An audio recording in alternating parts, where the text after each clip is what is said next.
thank you very much, everyone, for attending. I think this is really fun, and I hope that we can have a really good interactive session. I'm very interested to hear how you feel we can implement realistic medicine, and I'm going to give you a little bit of context and then tell you about some things that are already going on, but it's your contribution that will really help me when I'm giving talks around the country and talking to people about changing the way we practice medicine. So the CMO annual reports are done about the health of the nation every year, and that was one of my first tasks in starting as CMO. So we have all the statistics about tobacco use, alcohol use, physical activity, obesity rates, etc. But the first part of my report, I wanted to do something different.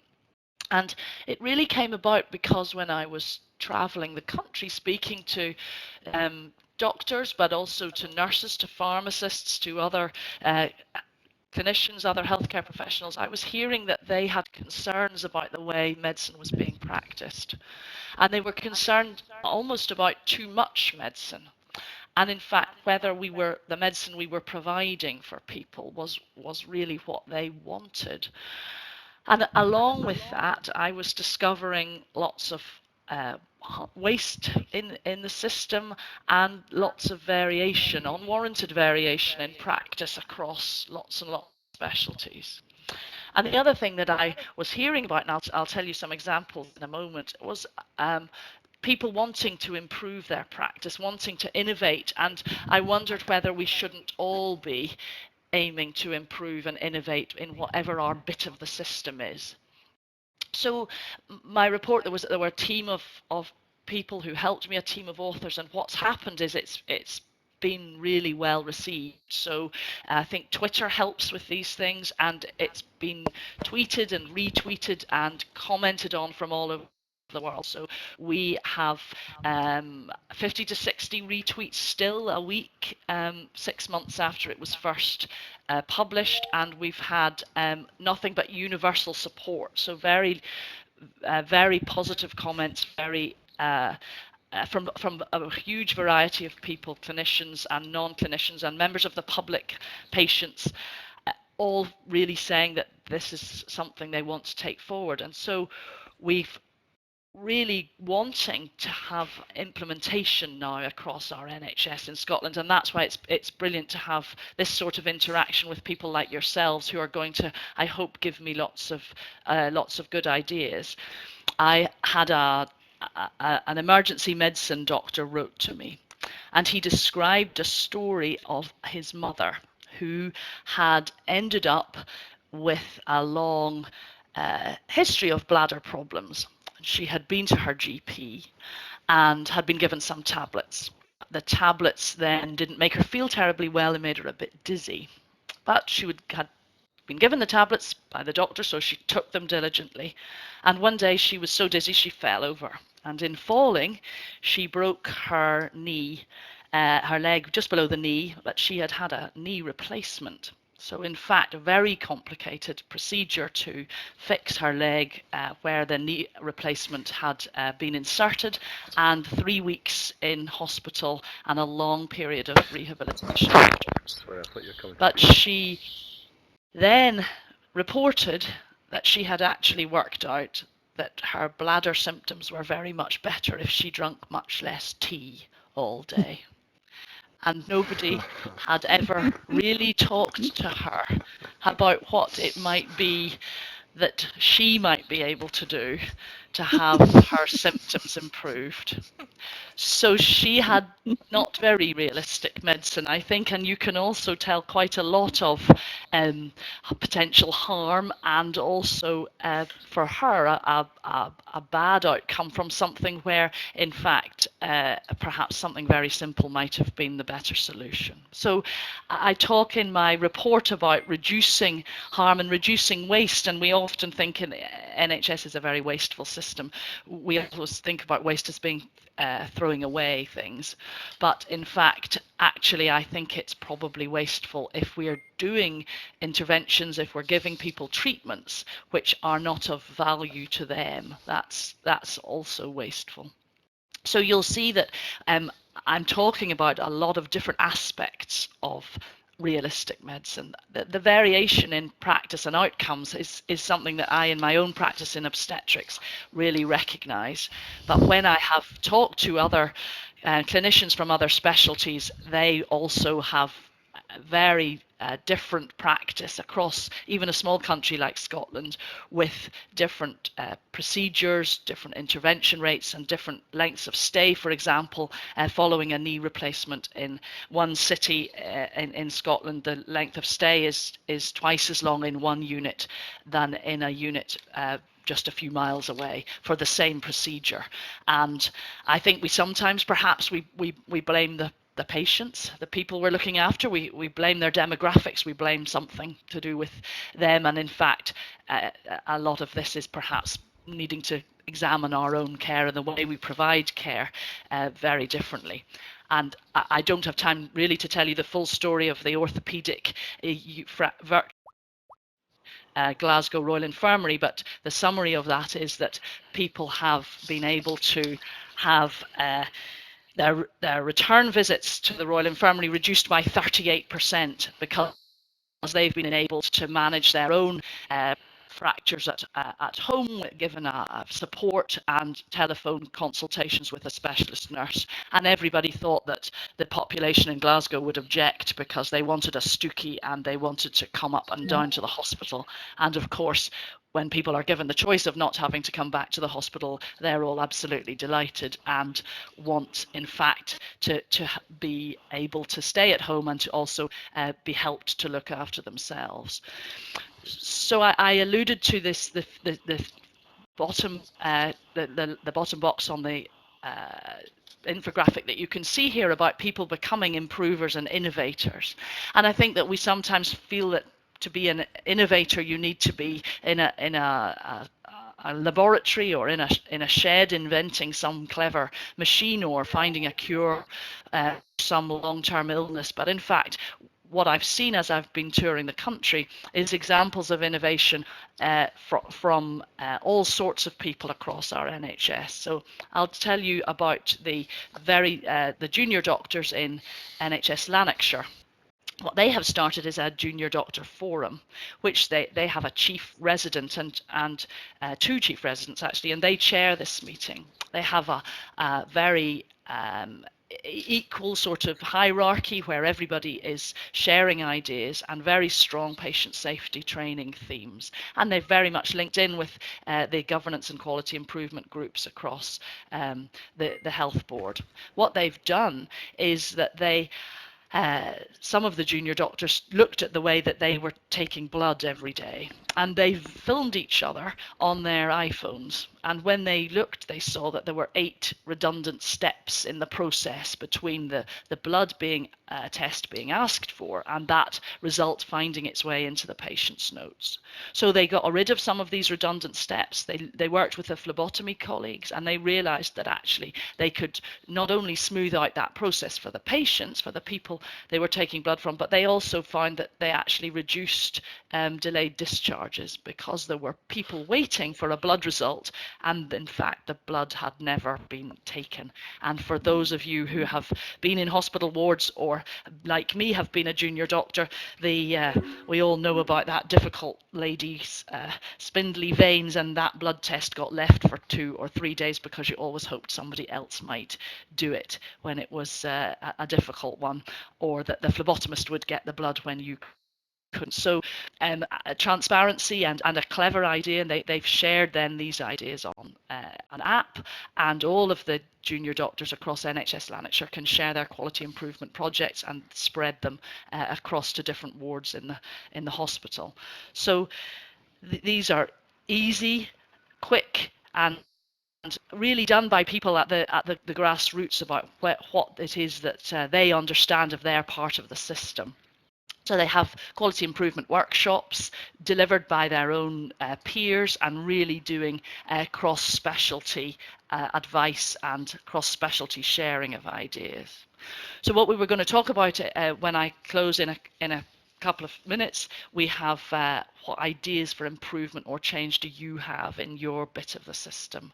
And how can we make these ideas even better? How can this group sharing what we've been talking about, can we share knowledge? And again, that's another theme picked up by my colleagues in NHS Lanarkshire with a buddy scheme where there are informal points of contact with mentors, with people to share their stories and volunteer to help other people and to show events to showcase what they've done. So I'm going to stop speaking now and hope to then be able to hear from some of you, and we'll then talk about when we've talked together about some of this realistic medicine being implemented across Scotland. Catherine, it How says will we know when we're doing? How will we know when we're doing better? And I would expect that from Alistair Philp, the measurement man. I think we are actually going to talk to ICHOM. I don't know if people are familiar with the Institute of Outcome Measurement. It's a not-for-profit organisation which started at the Karolinska Institute in Sweden. And we've approached them to try to work up how we could measure realistic medicine or some aspect of it. And I think that part of it we're going to look at is going to be this shared decision making and personalised care, and it probably will take the shape of patient reported outcome measures.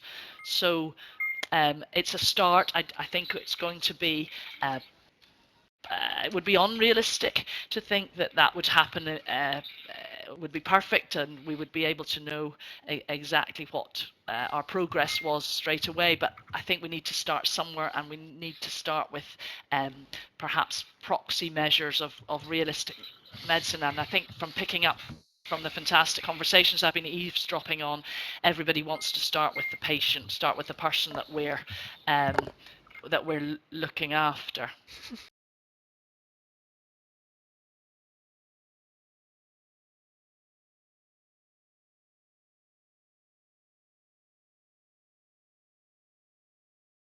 I won't spend too much time. I noticed Elaine Mead from Highland has joined, and so I have an example from a telemedicine clinic that they've started in NHS Highland, and it's back to thinking through from the patient's point of view, from their family, their carers, and also what we have available. So they have started a telemedicine clinic for people with a variety of psychiatric problems, dementia being one of them, who of course are people who can be very distressed and in fact made their symptoms made worse by having to travel or going to places that are unfamiliar. This telemedicine clinic then works to save people traveling, to save their carers traveling, and of course what they've also found is that they're able to keep a very close eye on people in a rapid real-time feedback. So their prescriptions of medications has fallen significantly, and the level of satisfaction from both the patients and their carers has risen dramatically. A very simple and straightforward, and giving, I think, back to that shared decision making and that control to the patients to see what it is that they would prefer, how they would have their care run for them. Another example then is Florence. It's a very simple app used for people with diabetes. The clinician has a smartphone, the patient has their own mobile phone. They can put their readings in, feed those back to clinicians. A diabetes nurse will check all of those. There can be immediate feedback if there's a problem by phone call, but there are also then charts able to be printed with the several days or weeks of the person's blood glucose results and their insulin levels. They can have advice when they need it and have questions. There are alerts if there are issues and prompts for people to take a glucose reading if that's what's needed. So patients again absolutely love it, and the clinicians absolutely love it because it really keeps people in touch with each other. Florence, the patients then talk to Florence as if she's really a person looking after them, of course virtually. So I wonder if we use our existing technology when we could use it as well as we could use it. The recent statistic I learned was that uh, in people under the age of 35, almost 95% of people under the age of 35 in Scotland have a smartphone. So we talk about people not being able to be reached and people being it being difficult, but in fact the technology has arrived and perhaps we aren't using it as we should do. So we have are we all too busy? Do we think that we couldn't look up from what we're doing all day, every day, and see where there's somewhere in our care that actually we could do something differently? So I suppose that's a challenge. I think a realistic medicine overall is a challenge for all of us to almost to think differently, to have the full report talks about all of the literature around being able to enable people to look after their own care. People at the end of life, when we looked at the research for doctors at the end of life, doctors would prescribe or would rather, sorry, accept much less care for themselves than they prescribe for their patients. Mm-hmm. So doctors at the end of life, 88% would not agree to have hemodialysis, 95% would not have CPR, 67% of doctors would not agree to be admitted to intensive care. And yet those same doctors do something different for their patients. A recent Lancet study showed patients and physicians having a conversation about the care that they would want, and the doctors said that their patients wanted to live longer, and so they were doing all they could to help those people to live longer. And they asked those same group of patients what was it that really was important to them, and those patients said, number one, they wanted to be symptom free, and secondly, they wanted to spend time with their families, and not a single one of them mentioned wanting to live longer.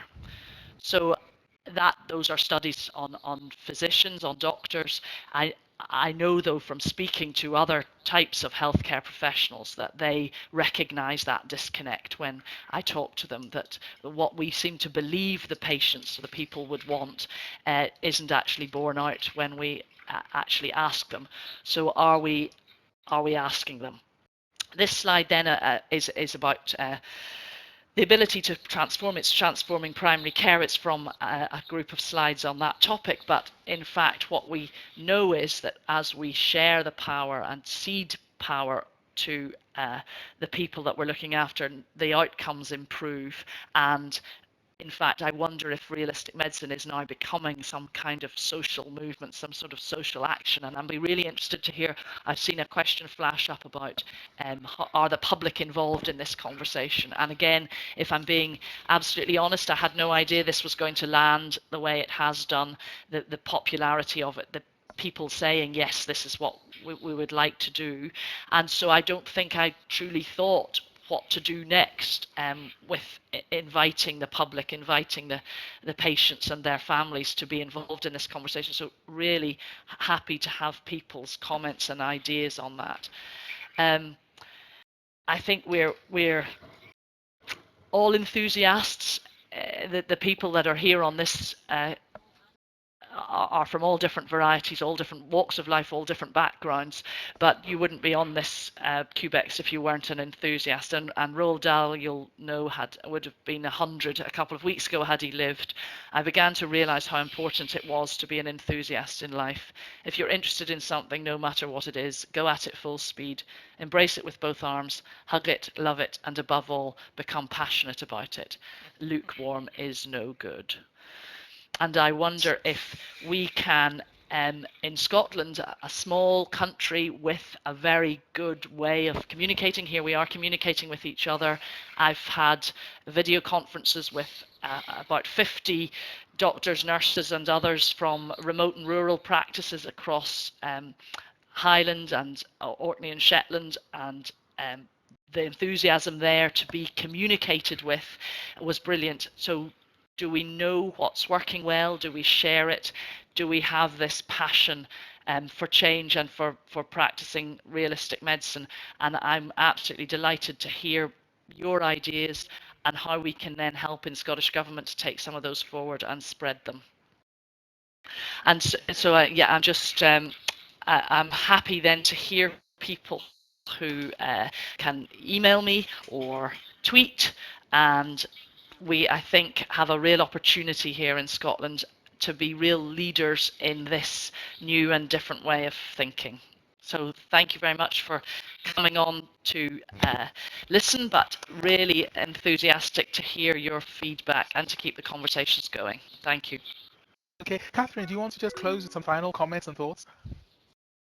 Yeah, that's great. I've been really impressed with how easy this is for me to get discussion going, and fascinated by people's thoughts about really implementing realistic medicine. I think we've got comments from people that are very helpful for me to take away and work on. But what I would say is that what we've got in the already is that realistic medicine seems to be giving people permission to act in a different way. And that I've had many comments from all over the country, from all sorts of different healthcare professionals and others, who are saying we've always wanted to practice what we're doing like this, but we've never thought that we would be allowed to. We thought that it would be discouraged. So now, in fact, there's a feeling that we can all discuss things, be more transparent, and in fact, the permission is there. So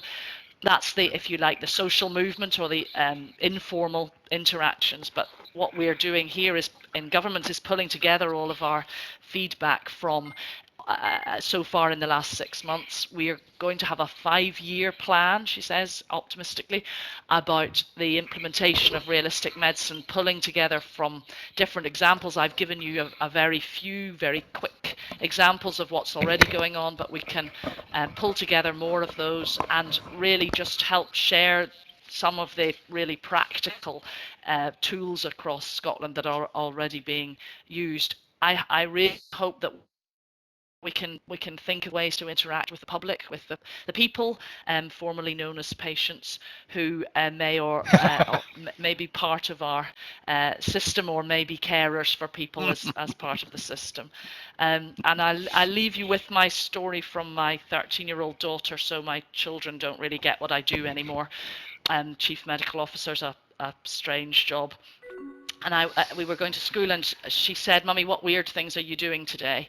And I said, "Well, I'm going to speak to an outpatients conference. There are lots and lots of outpatients all coming to the hospital, and we need to have less outpatients." And she said, "Mummy, what's an outpatient?" And I said, well, it's a patient that's not in the hospital. They come to the hospital, and then we see them, and then they go away again. And she said, "Well, where do they go?" And I said, "Well, they go home, or perhaps they go back to school or back to work." And she said, "Isn't that a person, Mum?"